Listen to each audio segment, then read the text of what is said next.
Welcome to the Companies That Care podcast, where I highlight business leaders who are making a difference in the world. I'm your host, Marie Gigi, and this podcast is brought to you by Fertile Ground Communications. As a writer and marketing communications consultant, I help people discover what makes them special and help them share that with the world. If you need help with your website, marketing materials, or any kind of document, look us up on fertilegroundcommunications.com. I have a passion for companies that care and give back to their communities. The first 3 episodes of Companies That Care, launched on Earth Day, focus on sustainable fashion, food, and corporate philanthropy. Then I will alternate my Finding Fertile Ground podcast with Companies That Care each week. Don't miss it. You can find all the information on my website and social media. In this episode, I talked to Aroa Fernandez Alvarez, co-founder of the Trace Collective from London, UK. Trace is a group of 2 organizations, a fashion brand and a nonprofit, on a mission to make fashion regenerative. They are reimagining what it means to be sustainable in today's world by producing fully traceable clothes that drive environmental regeneration, helping to reverse climate change. I posted photos and further details about the Trace Collective on my website, including links to their website. You can find the background details at www.fertilegroundcommunications.com on the Companies That Care podcast tab. Now, welcome, Aroa. Hello, Aroa. Thank you so much for joining the Companies That Care podcast. Thank you for having me. I'm very excited about this conversation. It's wonderful to meet you online and by audio. So let's start out by having you introduce yourself to our listeners. How did you get here in your life and career, and what led you down this career path? Yeah, great. My name is Aroa, and I am one of the founders, together with my business partner, Antonia, of Trace Collective and Trace Planet, which are a group of 2 organizations using fashion as a tool for environmental regeneration. And I've always been really passionate about social change. So my whole career has been developed in social impact.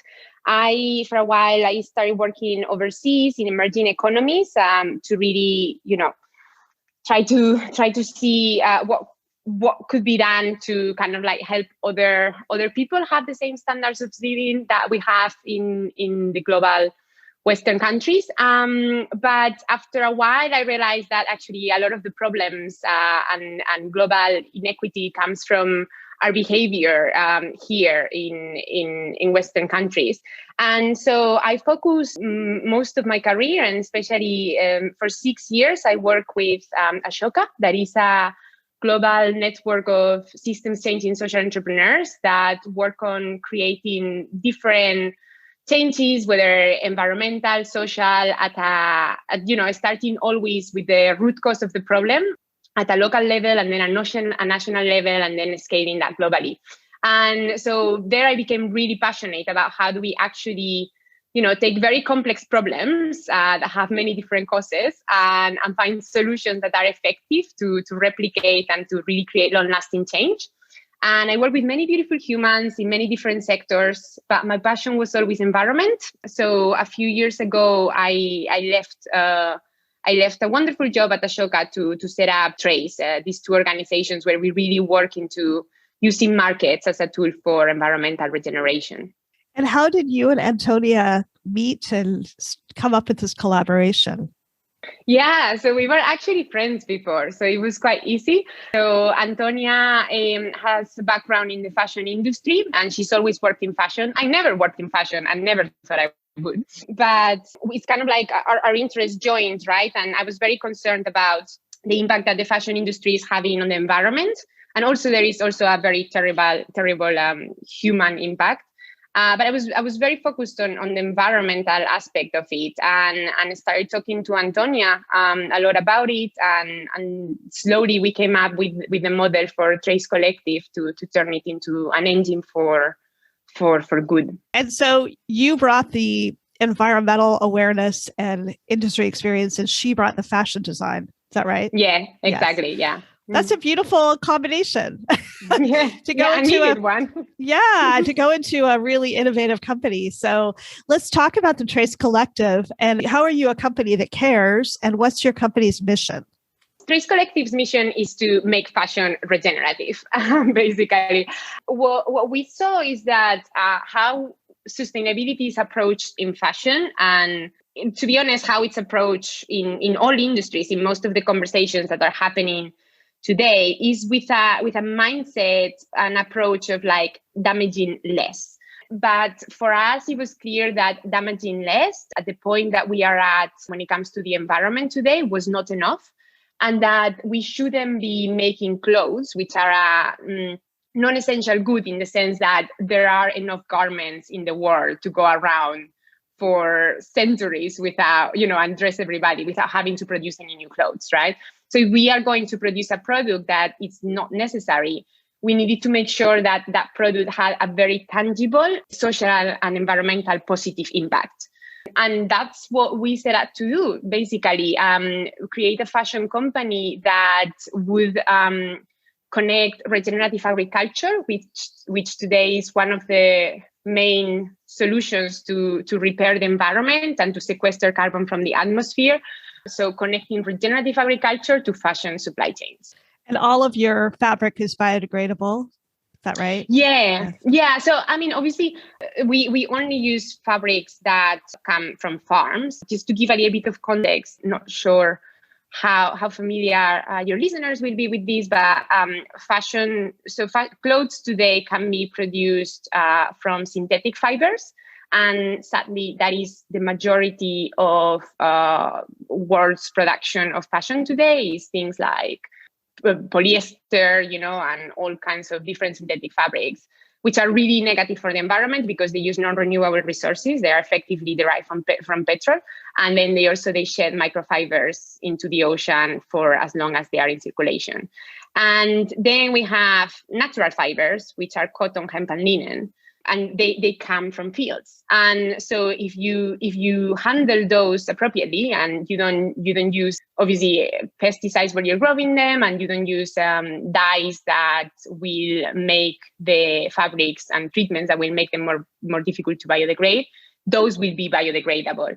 What makes our clothes biodegradable is that we also don't use any other components that wouldn't be biodegradable. So, for example, most thread used today in fashion supply chain is polyester, even if you're buying like a cotton jumper.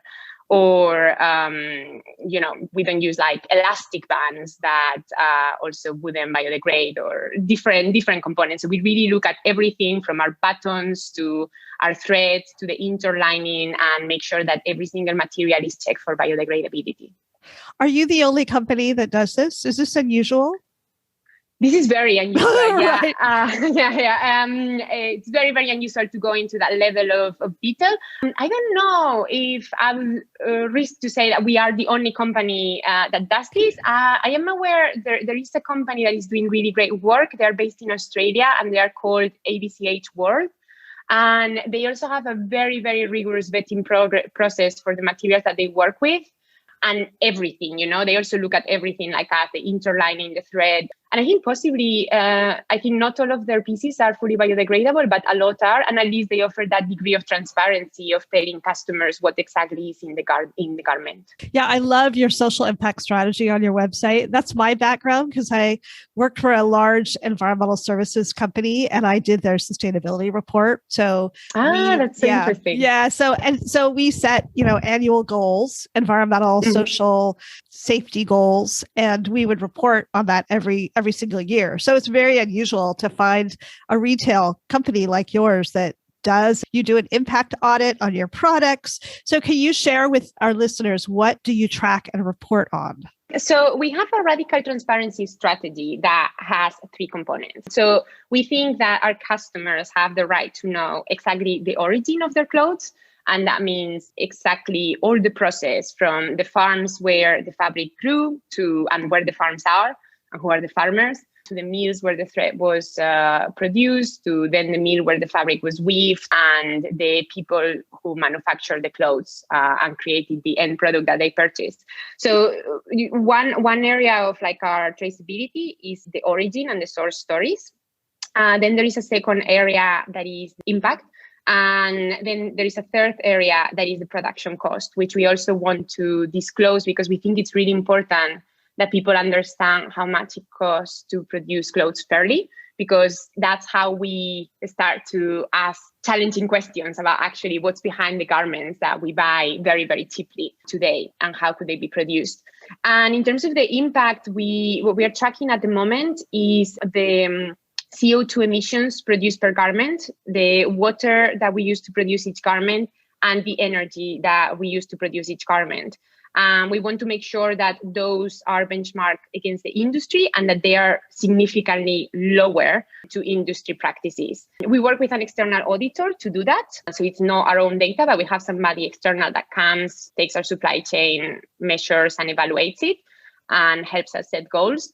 And obviously, what we are now trying to track is, as I mentioned, a lot of our approach is not only to reduce, as in like to damage less. So it's important for us to monitor our externalities, but it's more important to make sure that we're also working regeneratively so that our farmers are sequestering carbon from the atmosphere and that the biodiversity in their soils is increasing, because that's what enables the carbon to stay effectively in the soil and not be released back.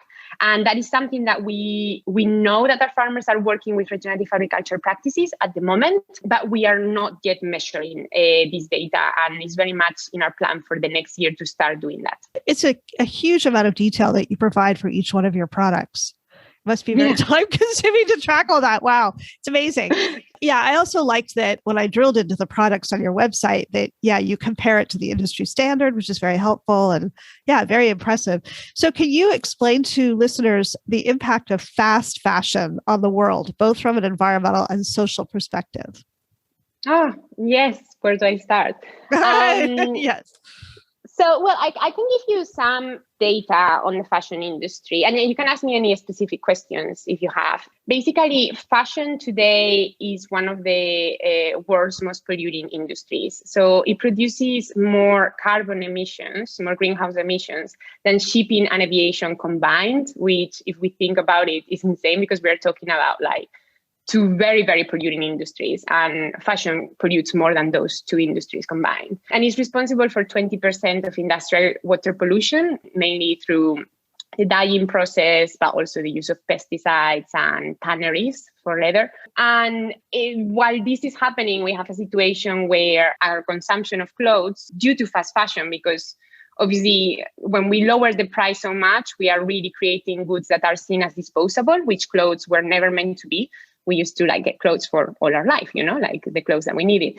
But with this race to the bottom in prices and the creation of disposable product, we are producing and throwing away clothes at an unprecedented rate. So basically, I think the latest data from Ellen MacArthur Foundation, that are one of the organizations that has done really in-depth research into the fashion industry, says that every second we burn the equivalent of a truck full of textiles that have been discarded and have nowhere to go. So we are creating a lot of clothes that we don't need and then disposing them, and they end up in landfill or being incinerated. And meanwhile, what is allowing this to happen is that the farmers, so when we think about cotton, that is the second biggest fabric besides of synthetic fibers. Cotton farmers are really not being paid enough, and they are being pushed to use more and more intensive pesticides that eventually completely degrade their soil to an extent where they cannot grow anything else on it. And obviously, we all know the stories about human rights abuses in factories in Southeast Asia, which is where most of our clothes come from. And there's a lot of data and documentaries that show us how fashion is really one of the last industries for modern slavery, together with technology. So it's quite of a dire picture, especially when we think about the fact that we don't really need these clothes that we are buying and all the damage that they are creating. Yes. And I think that it's really increased over the last 20 years or so, right? Yes, mm-hmm. Especially in the last 10 years. And every year it gets a little bit worse, frankly, because every year prices get a little bit cheaper. And there is really interesting data on how also after the financial crisis and with the middle class slowly disappearing or becoming smaller, and a lot of people not being able to sadly purchase things that are more valuable to them, fashion has become this space where we are able to buy a lot of stuff and feel good, and exercise our purchasing power. So there is like very interesting correlations between, decrease of purchasing power and the growth of fast fashion. Right. Have you heard about the 100-day dress challenge that's going on right now? No, what is that? And I don't know whether it's constantly going on or whether it's just I know two people who are doing it. It's a clothing brand called Wool and so the challenge is that participants wear one single dress for 100 days. It's a wool dress. It's very soft. I don't know. I'm assuming that it's sustainably produced, but I haven't really looked into it very much. But I have a couple of friends who are doing that.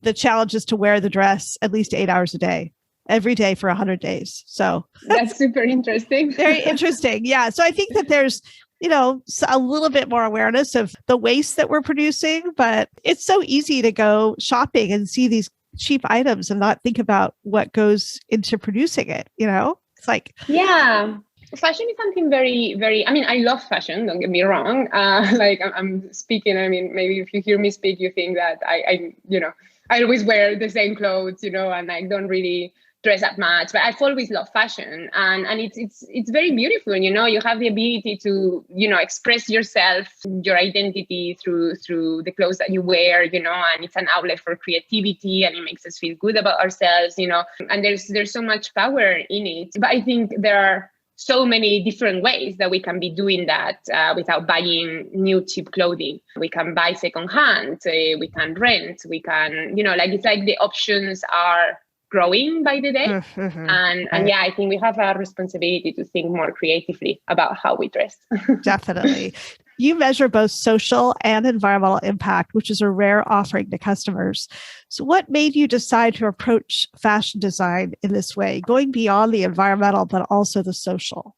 Well, so for us, we knew that the driver for us to set up Trace Collective was the environment, right? And was really that we saw this opportunity on regenerative agriculture, and we thought there was a lot of potential to scale it by using fashion supply chains. But obviously, we knew that we wanted to be consistent. No, it's like how are we going to produce clothes and not make sure that our workers are being paid and treated to the highest standards? So we wanted to go a little bit beyond that and think about, so besides of making sure that workers are well paid, how do we make sure that we are creating tangible social outputs? And we figured that fashion, and this is nothing particularly innovative, you see many companies that are doing it. Fashion is a very good job, like sewing and fashion manufacturing, for social reinsertion, because it's manual and it helps people that maybe struggling in different work environments to actually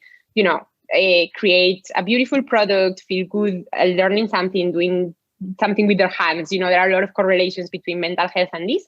And we started looking for social factories to produce with.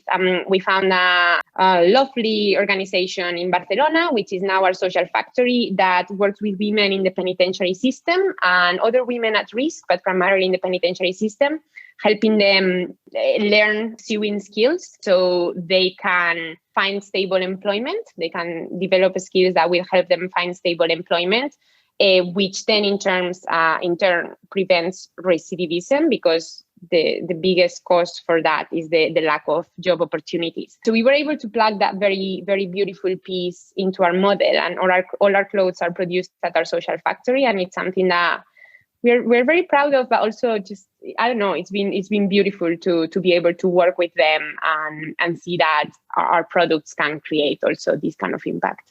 Yes, that's very impressive. So I also see that each of your designs has a product journey, and customers can find out, as I mentioned before, how the product compares to a typical garment. The other thing that you do is you state the percentage of the price of the product that goes to nonprofits and the impact that money will have, like in the program you were talking about. Can you explain how you developed that methodology? Yeah, so that was quite simple. So we wanted to give our clients complete transparency on our pricing, no? Because we understand that our products are are much more expensive than a lot of the products that you find in the market. And we wanted to explain where the money goes. And so basically, we tell them how much we spend on the fabric, how much we spend on other components, and how much we spend on manufacturing for each piece, So for a dress that costs £250, you would see, that 50 went to our social workshop to pay for the production costs, and 20 were spent in fabric, for instance. And yeah, I think every company could say that, just open up about how much they are putting into each of the points of our supply chain. We think it's particularly important to say it so they understand that the cost that they are paying, the price that they are paying for a product, they are paying to support stories of empowerment and of environmental regeneration. Yeah, it's really an unheard of level of transparency. Can you describe your employee culture? So our team is amazing, and we're very happy because we were only able to grow the team recently. Since, it's been like really startup journey of juggling lots of balls. Uh-huh. How would I describe an employee culture? So we're pretty laid back in terms of things such as working hours. So everybody in the team, we hire people who are like really good at what they do. And so everybody in the team is responsible for managing, let's say, their own department and their own outputs and impacts goals and workload. And so as long as that happens, we are quite relaxed as a team in terms of our working hours and our working days, even, or our vacation days. We do work a lot, especially now during COVID, on having very strong open communication channels. So we spend a reasonable amount of time. We don't want to die by meetings, but a reasonable amount of time together as a team, brainstorming and sharing how we're doing mentally. And we also have one person in the team that is our well-being officer, Isabel, and she's really amazing in making sure that everybody in the team is doing okay mentally, and in terms of their growth, they're feeling fulfilled with their job and they don't feel overwhelmed, and they feel like they are able to balance their life and, outside of work passions with their job. And Isabel's role, and I think the rest of the team culture that we have developed around it and around well-being is really important because, I don't really believe in the 9 to 5. I think life happens, and while you're living, you work, and in order to be able to create really high quality work, you need to be able to have flexibility and work when you're most creative and be able to accommodate your work around different commitments. And for us, it's working well. Good. That's a good segue into fair labor. How do you ensure? Yeah, you talked a little bit about your farmers. How do you ensure that your products are produced with fair labor throughout the production chain? And what kind of advice would you have for other companies to look more into their production chains? I think it starts with asking questions for any company, about how much do you know about the people that make your product, and at all the stages, right? Because for us, it would be easy to think that the people that make our product are just the people who manufacture our clothes, who take the fabric and stitch together the final piece. But obviously, somebody has also created the fabric. So, when you start mapping how much do you know about your supply chain and all the different stages, you start, being able to see what the gaps are. For us, it was a very different journey because we started really from the bottom. So we started with the farmers and then, following all that. But key is to ask questions. And when it came to a lot of our suppliers, because we are a young startup, so we've been doing this for 2 years, and so for me the memories of setting up our supply chain are still very fresh of how difficult it was. And when you start asking questions about workers' wages, you see that a lot of people don't want to answer those questions, and that is a flag. But it can also be cultural. We are not used to asking those questions. And I think in an industry such as fashion, it's very important to ask them because we know that there is a lot of bad stuff going on. So for us, we started asking questions. We got many no's. With some of those no's, we were able to explain and build a relationship on why we were asking these questions and actually, get into a very good working relationship. But with some others, we never got anywhere, and we just we were unable to work with those people.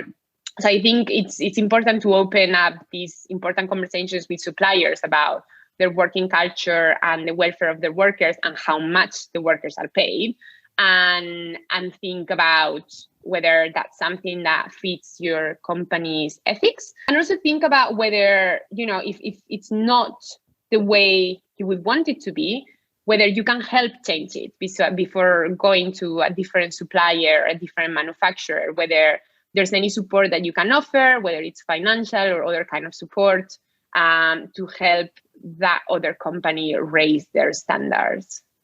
Yeah, when I worked for CH2M Hill, this big environmental firm, we had a sustainability questionnaire that the theory was that we would send it to all of our suppliers and they would have to fill out the questionnaire in order to get work with us. But we never really were able to fully implement it 100%, with all of our suppliers. But that was the goal.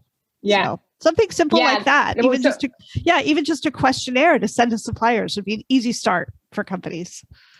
Yeah, exactly. We have the same. We have like a checklist and, like a different set of questions. And what we do is kind of like do these face-to-face or on the phone. Because, obviously, that, it's a little bit difficult sometimes. And you need to, it's important to understand for us all, I think, a lot of people are really stressed for time, especially when you go to the level of farms and in the fashion industry. It's a very difficult environment. There's like a lot of work and, bad pay. So sometimes it feels like you're putting something else on their plate. And that's why we really try to build those relationships and where possible, like meet them face to face and explain what we're trying to do. And we found out through conversation is usually easy to be able to get that information. And I think also the bigger you are, so the easier it gets to get that information because you have more negotiation power. Yeah, more buying power. Exactly.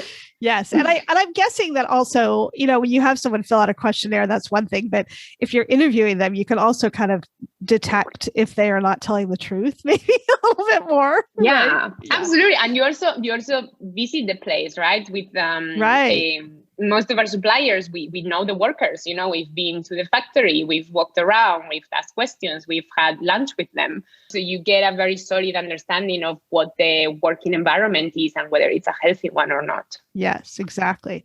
So tell us a little bit more about Trace Planet. So the Trace Collective, one arm is the fashion design, the other is Trace Planet. How do your two organizations work together?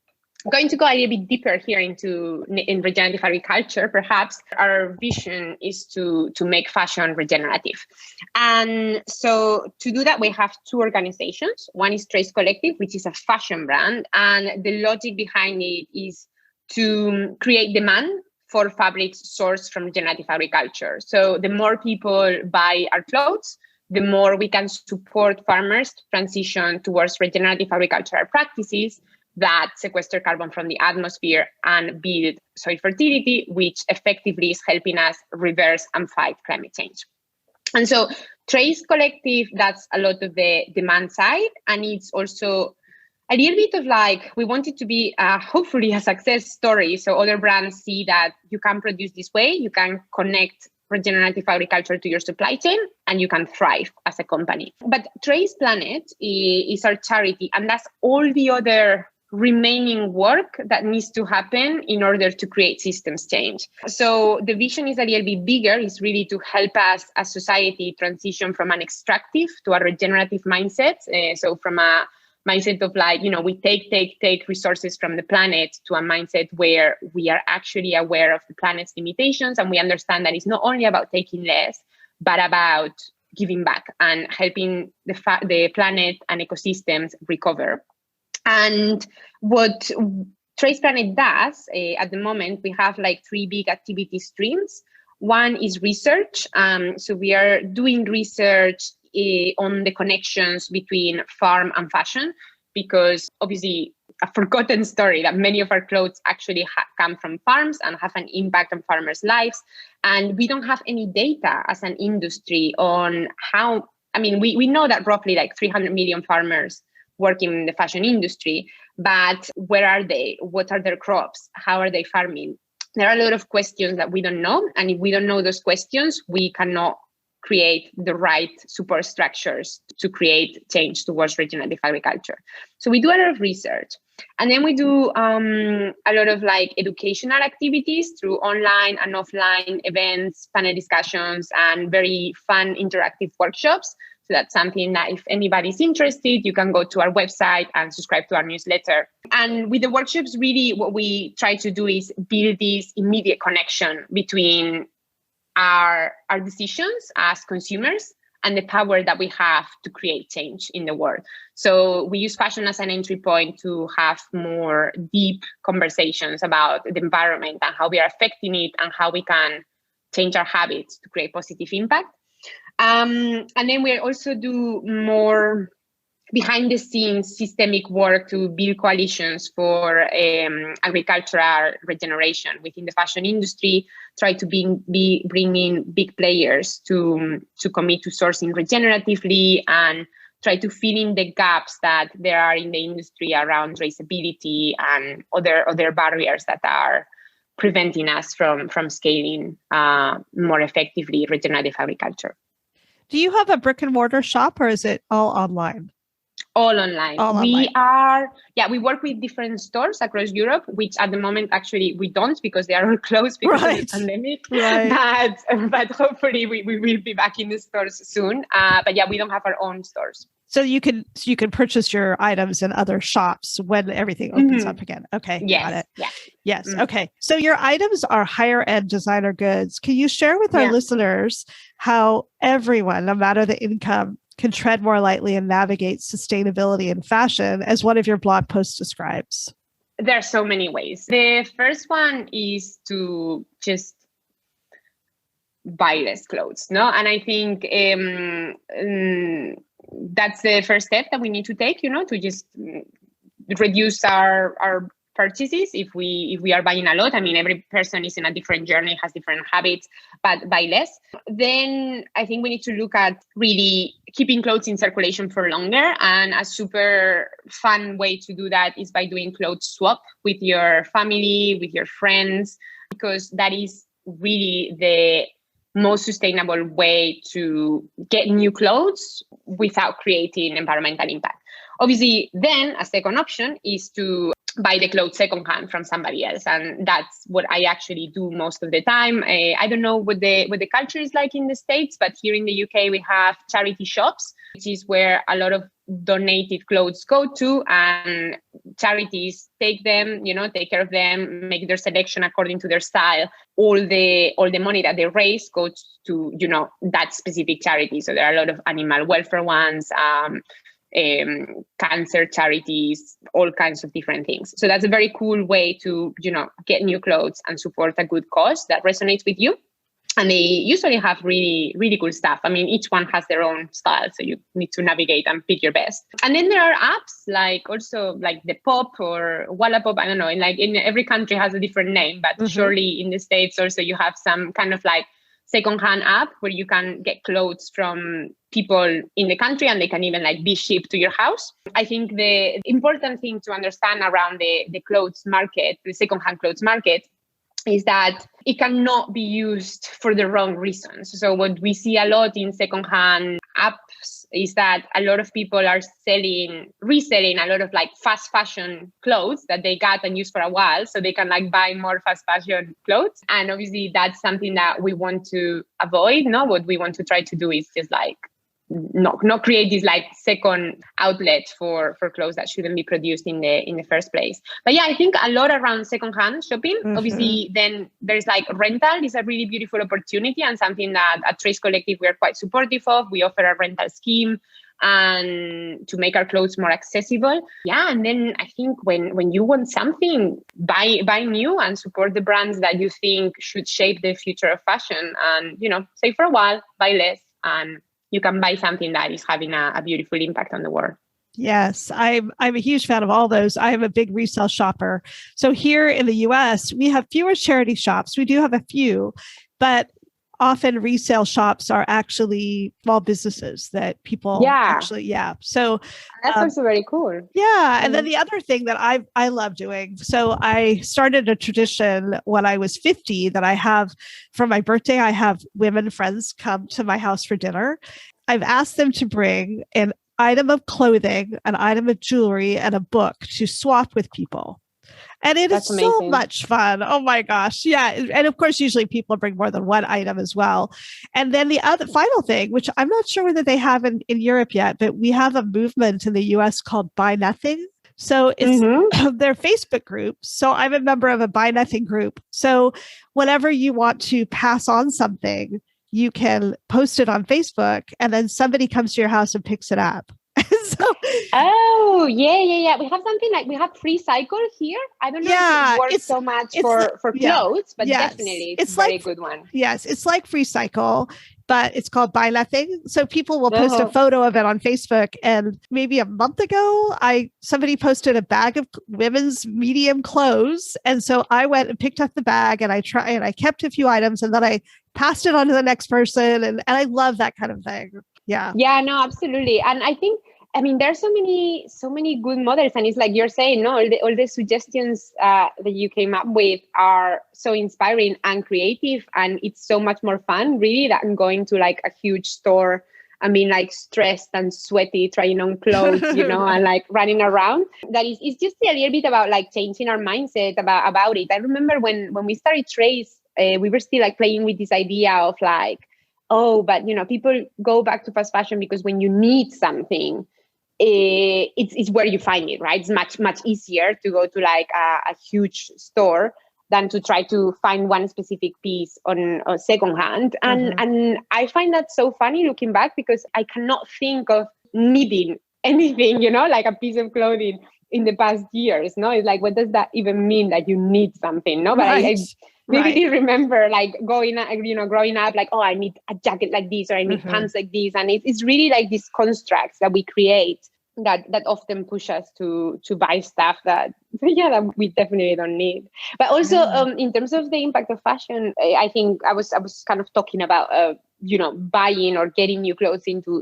your wardrobe. But something that we really need to think about, and is a very easy way to reduce our impact, is how we wash and how we take care of our clothes. And a lot of garments life cycle impact comes from when we have it at home, not from the production cycle. And so things like washing cold, like making sure that you're separating your different pieces according to their care instructions so you don't ruin them. Like you've seen I mean, this is a bit controversial because it's not super clear how effective they are, but definitely like using something like a goopy bag to wash any synthetics, so you prevent the release of microplastics in the ocean, or any of other these devices that you put in your washing machine with your synthetics to capture the microfibers. It's a very easy win.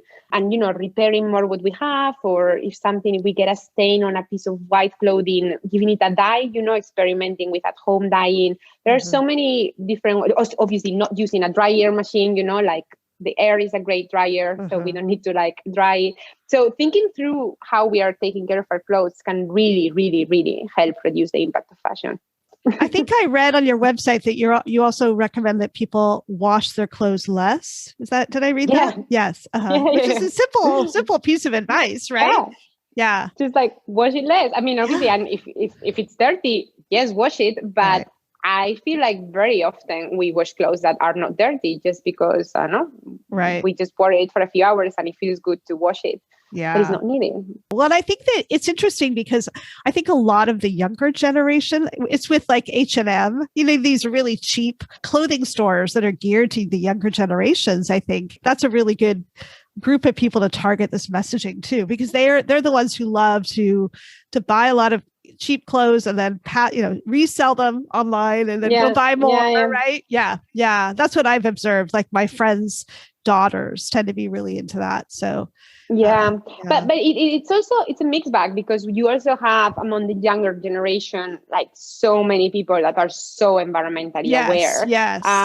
So it's definitely, you have like very much like opposites going on there. But I think there's a real opportunity for education. So the other thing, you mentioned your rental service, which is that's really wonderful. You offer that, but the other thing I noticed is that you also offer repairs for life.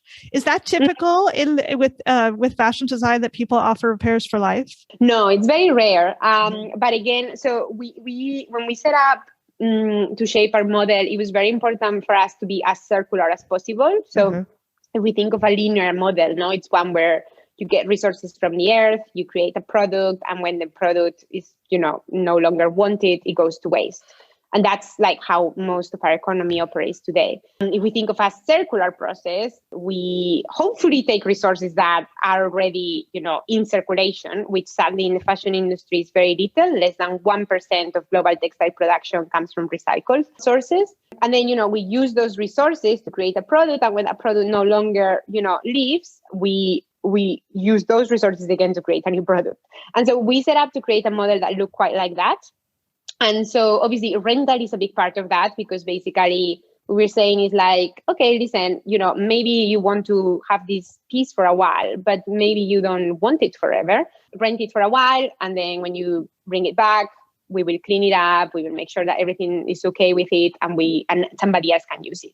And also you get it at a much cheaper price. But the repair guarantee is another key piece of that. So we saw that a lot of people just don't repair their clothes when they get ripped or something like that. That is a big problem that causes waste in the industry. And because of also we put so much care in our production process and in the high quality of our pieces that we wanted to get behind it and be like, listen, okay, you're paying a premium for this product, but if something happens to it, you can come back to us with it and we will fix it, or, in a worst case scenario, like give you another one. But the idea is really to keep the product in circulation for as long as possible. In the same way that we also offer like a take back scheme, where if somebody doesn't want the product anymore because you've worn it a lot, but your style has changed and you don't have anybody that you can give it to, instead of like just putting it in your clothes bin of your local neighborhood, you can send it back to us.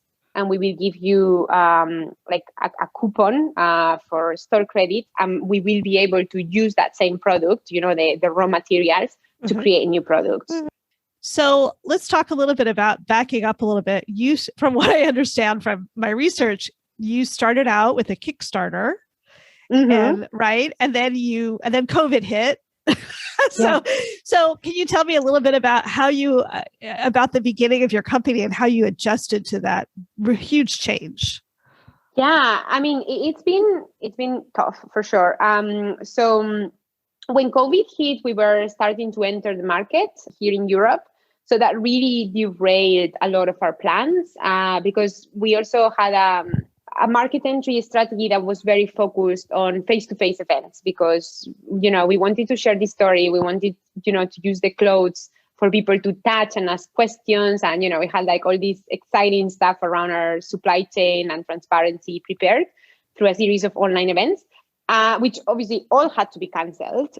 And also like all our partnerships with stores also fell through because the stores had to close down in Europe. And so we remained trading only online, which it's okay. We've been getting like a steady flux of customers, and, little by little people learn about the brand and love it and want to support and want to buy. But it slowed down our plans to enter the market a lot. What we did last year was try to see COVID as an opportunity, and we had been really maxed out when it came to everything around supply chain and making sure that the product was perfect. And so COVID gave us a breather to focus a lot on Trace Planet's work, on our nonprofit, on our charities activities. So we were able to launch a very exciting workshop series and engage hundreds of people in very deep, meaningful conversations about our role as consumers to drive change. So it enabled us to, set and move forward a lot of things that I think would have been difficult to find the time for, frankly, if COVID hadn't happened. Now we are really seeing the light at the end of the tunnel. In the UK, especially, I think in the US, you're in a similar situation where the vaccination program is going very well. So now we are like kind of resuming original programming and very much focusing on online advertising and different things. But we've been like quite quiet when it comes to advertising for the past year, because it also felt like it wasn't the moment a lot of the time, with like the collective suffering and grief and confusion, it was not the time. And also and nobody needed clothes for sure, right? Right, exactly. So we've been kind of like quite quiet for a while, focusing a lot on impact activities, on strengthening other collaborations to generate demand and support for regenerative agriculture. And we're quite excited now for this spring, the opportunity to really push the brand more out there. Oh, that's great. That must have been awfully difficult to be right on the verge of a launch and then have everything canceled. Oh, yeah, it was insane. Yes. Oh my gosh. And how are any of your clothes available, or will they be available in the future in the US? Yeah, they are available in the US. We have a bunch of clients in the US. I must say, we've had some horror stories with shipping in the past month to some clients. But I think it's a bit of a luck thing right now. Is global shipping is so disrupted that, the most incredible things happen. But no, we are shipping to the US and things are available there. All our services are available for the US too. Oh, good. That's good to know. So what is your vision for influencing change in the fashion industry so more people around the world have these kinds of options? I mean, what I would love to see is more and more fashion brands coming together, especially, not in a competitive way, but in a collaborative way to create the support structures that we need to scale regenerative agriculture. And to really bring transparency to fashion supply chains. And what that will enable us to do is, to some extent, lower prices, make them more accessible, but also, for some brands also maybe increase prices, which at the same time will start creating a change in the conversation about how much are clothes meant to cost, and what is our responsibility as consumers to support different kind of market structures. So really our vision is for these to not become like a USP as it is right now, that we are the only fashion brand out there that is fully focused on regenerative agriculture, but that this becomes the mainstream, and that the fashion industry sees the potential that it has to scale regenerative agriculture, and everybody's doing this, at least to some extent. I actually am aware of one fashion designer in California that I had a conversation with a few months ago. She's very focused on sustainable fashion as well. So it seems like there are opportunities for you to lead those types of conversations, which is exciting. Yeah. Who is she? I'm curious. Her name is Marina Light. Her last name is Leight. And I think I'm not sure if she uses all biodegradable fabrics, but I know that she's a zero waste shop. She uses every single thing that, comes through her shop. So yeah, she would be a good connection for you. Maybe I can make that introduction for you. Yeah. So yeah, I will connect you. So my final question is, what advice do you have for people in general who want to create companies that care? Great question. So the first piece of advice would be to think about what you want to do, what's the change that you want to create, and see what's out there. Because I think sometimes, we are stronger when we join forces with existing initiatives, and replication is not necessarily good when it comes to creating systemic impact, or at least not when it creates competition. And so, it would be see what's out there and see if your vision can contribute to somebody who is already doing something. Obviously, on a basis where you become part of that initiative and you're compensated for your ideas. So see what's out there. See how you can build meaningful collaborations. And if it really comes down to nobody's doing this and it needs to be me, then make sure you ground very well what is the impact that you want to create. And you hold yourself accountable to those impact goals, which doesn't mean that you need to start with everything done. For us, there is a lot we've compromised on, and, it's a journey, but we keep coming back to that big vision and to what can help us get there. And coming back to what I said before, I think what really can help us get there and achieve systemic and long-lasting impact is collaborating with others. So find the right partners to help you grow your company and to expand your vision. Yes, that's great. It makes me think about my son is a real concert goer before COVID, obviously, and he would want to go to concerts all the time. He kept inviting me, let's go see so-and-so. And as I get older, I have decided that I would rather go to fewer concerts, but have a reserved seat. So I don't want to go to like where I have to wait in line, because there's types of concerts, Absolutely. like festivals and things like that. I would rather be comfortable. I would rather not have to get there hours early. And so I've said to them, I go to fewer concerts, but I pay more. So I think that people can approach fashion that way as well. Yeah. And not, not buy as many clothing items, but invest in clothing items like from the Trace Collective that are more expensive, that last longer, that are better for the environment. It's kind of the way I look at it. It's like, this is an opportunity for us to make a change in the way we purchase clothing, I think.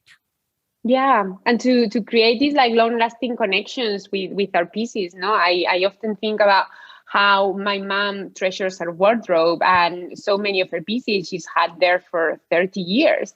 But they are really high quality pieces that just last forever, and that also carry memories. And I mean, it's a different kind of clothing, you rarely see that anymore. And I think we need to go back to that, to really investing in high quality pieces that will bring us true joy.